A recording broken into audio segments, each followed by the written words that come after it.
My name is Josh Gargan, and this is my presentation of oscillating a spring.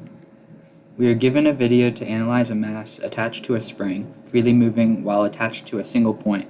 Our system consists of the spring mass system and the Earth, and we are to assume that the only forces acting on the system are the force from the spring and the force of gravity.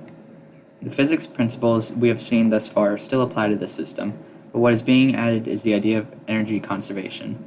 The energy principle states that the total change in energy of a system is due to the external work on the system plus the transfer of energy in or out of the system.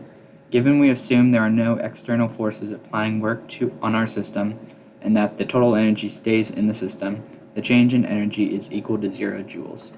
There are two forms of energy in this experiment: kinetic energy and potential energy.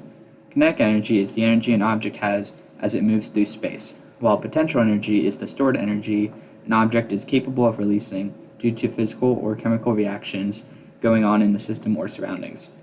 In this experiment, there are two types of potential energy: gravitational potential energy and spring potential energy.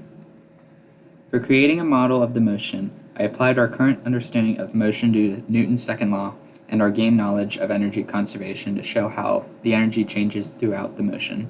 After running the video through Tracker, I extracted the position data and initial values for the simulation.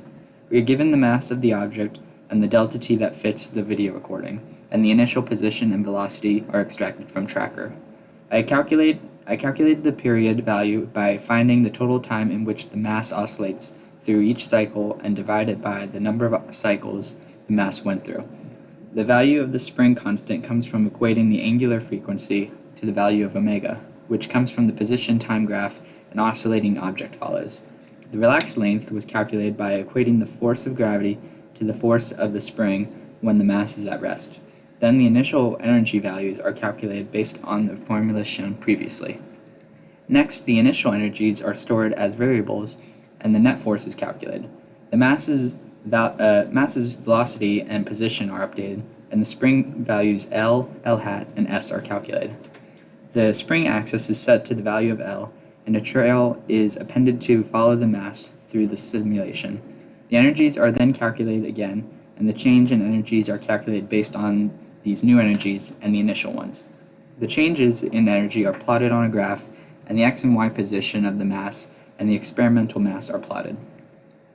As you can see from the simulation, the total energy in the system remained a constant 0 joules because of the lack of any work or transfer of energy in or out of the system.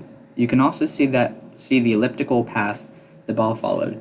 Note that the path of the experimental ball and the model ball are off. As you can see from the x and y positions of the model versus the experiment, they don't line up very well, and on the y position graph you can see the data lines up less as the time continues. The reason for this is due to the fact that we assumed that there is no external work on the system. In reality, the drag force would exert a force against the motion, and the energy would dissipate out of the system in the form of heat. This would eventually cause the system to come to a stop, hence the reason for the graph discrepancies.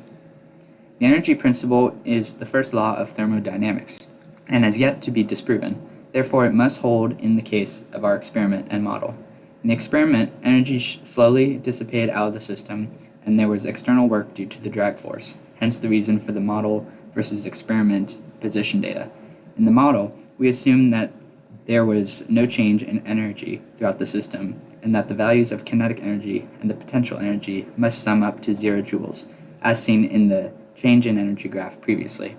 Our energy graph shows that along every point throughout the experiment, the sum of the energies at that point equal the total work and the energy transfer, which in this case was 0 joules.